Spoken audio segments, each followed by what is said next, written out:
Hey guys, Hendrik here with another video. Hope you're having a wonderful day. And you guessed it, today we're going to be talking about hook sticks. And more precisely, how to use them like a pro. So, let's get it rolling.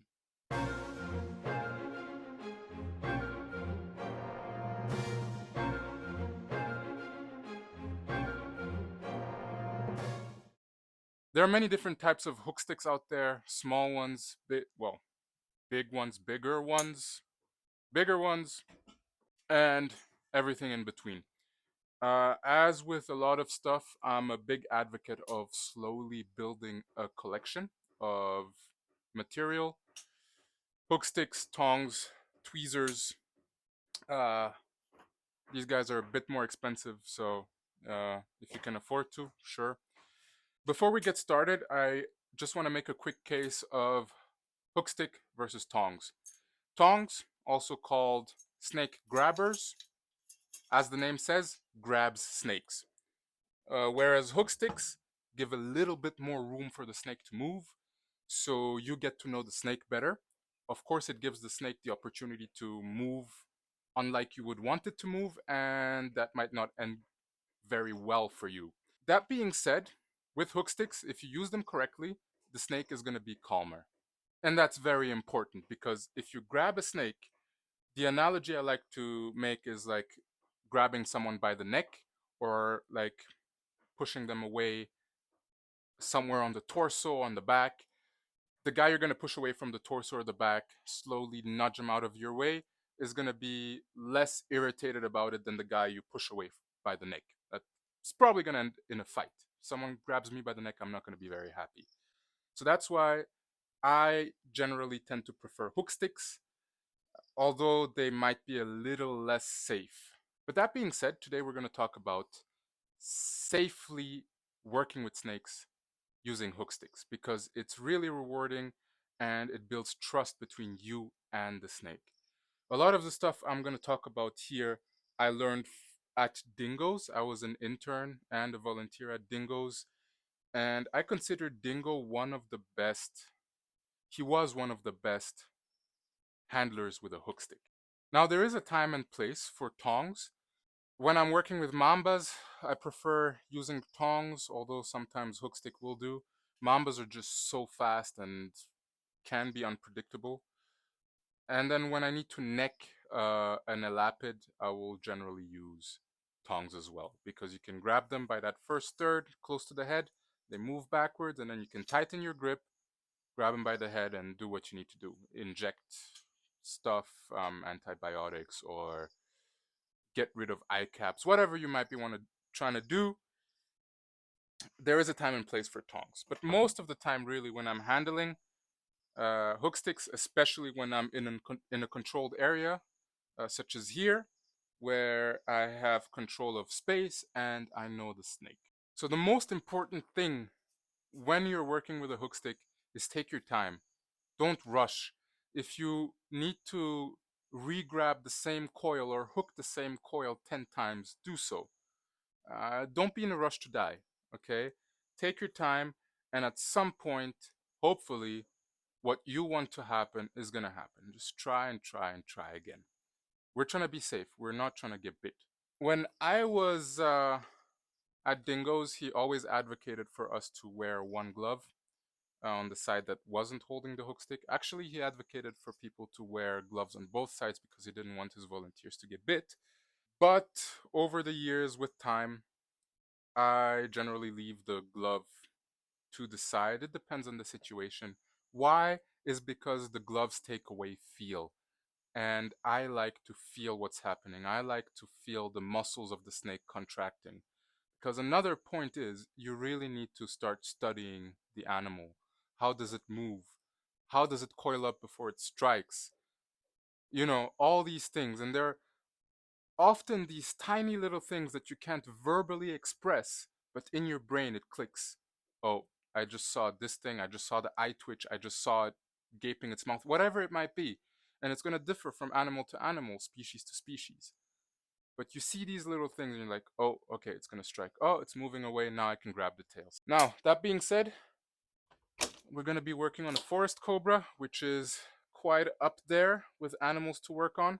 Good point is we need to clean the water bowl because it messed up its water bowl, as forest cobras do. And forest cobras are up there. They're not like a mamba, but they're up there. They'll hood, they'll stand, and they'll strike. Another thing, I didn't do it now. I have my tongs there, but it's good to have hook sticks all over the place because one thing forest cobras love doing is taking your hook stick away from you. So if the snake starts climbing, you just drop the hook stick, grab your other tool, and deal with it. Okay? Um, your life or the hook stick. So yeah, I think that's an easy choice. So what we're gonna do with this forest cobra is we're gonna take it out, put it in some water, take care of the enclosure, and then put her back. She is gonna go into shed pretty soon, so that's why I'm putting her into water so she can soak a little bit.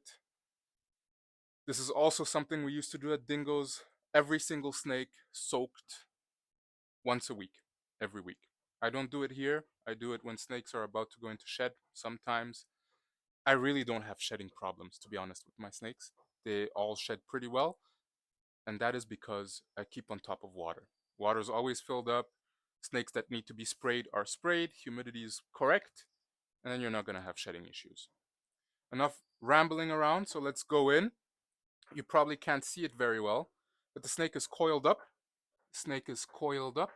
So what we're going to do is we gently want to grab one of the first coils, just like this, pointy end pointing up. I see a lot of people, for some reason, they come in from the top. You don't want to do that. Anything that comes from the top is danger. From the bottom, and then that will also avoid the snake falling off of your hook stick. And then we're gonna unwind the coil slowly. So we're gonna pull, snake's gonna move away, and we're gonna do that a few times. Okay, so let me set you up in a way where you can see that happening. So as you can see, the heat light is on, so the snake is nice and warm. It's probably gonna give us some action. That branch is not very well held in there. But so what I'm trying to do is get the snake to move out of this position because I can't work with her in this position. Okay, so I'm gonna unwind her. It would be perfect if she now starts moving. We're gonna let her move, and as you can see, I'm not really rushing things. Slow, controlled, methodical movements.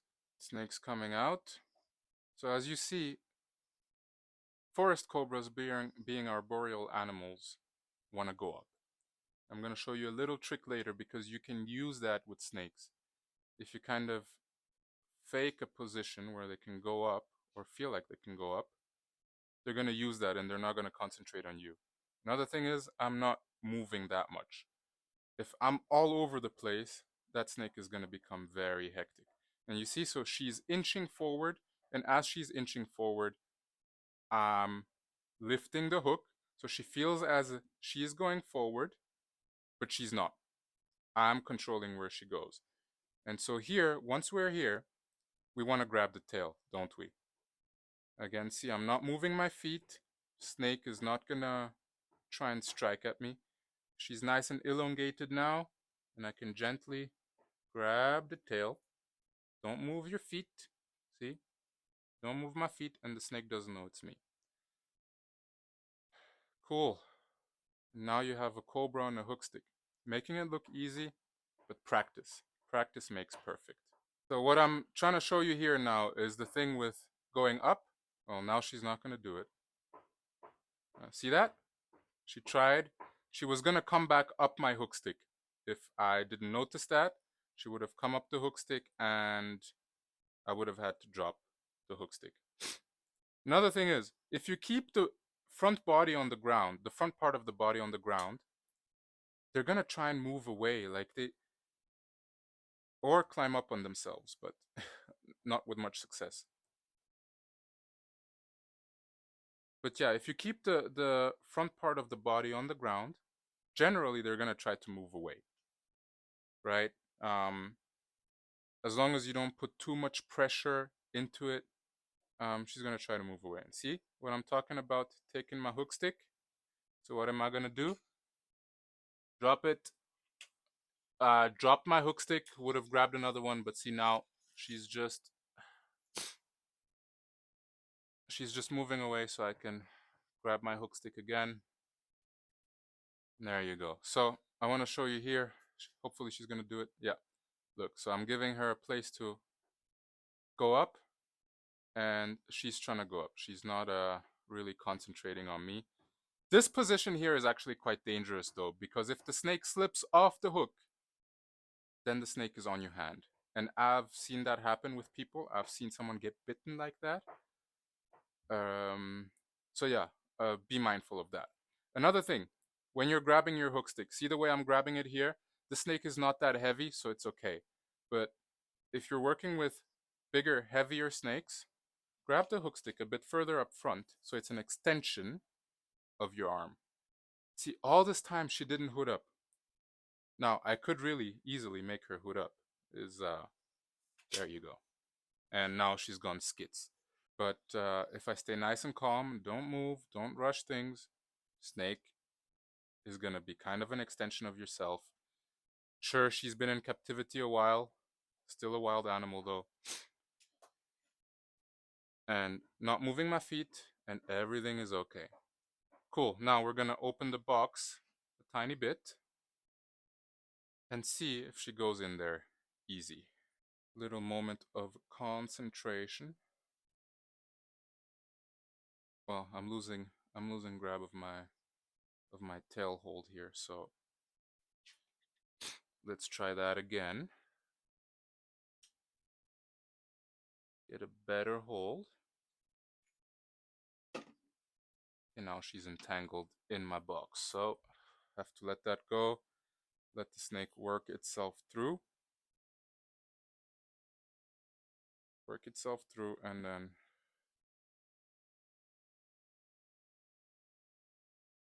you could also work completely without touching the snake, but then you have less control, I feel like. When I'm doing level 1 handling training, first of all, we use a bigger box, so it's easier. But I don't want my students touching the snake, because it does require quite a bit of experience of body language, knowing how the snake works. Okay, we're going to try something different here. We're going to grab this, put the snake in, I'm out. Another thing, actually, while I'm doing it here, because I just did it without thinking about it, don't come from the side and grab the snake, okay? Rake. Get in front of the snake, let the snake go onto the hook stick and pull it back. Especially when you're working with mambas and fast cobras. You want to do this over and over and over again until that snake becomes a noodle. It's going to tire itself out. Use that to your advantage. Let the snake tire itself out. And then you can work with a easier to work with snake.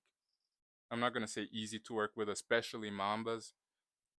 Mambas are like expert level. Boom. In the box. Put pressure on top of the box.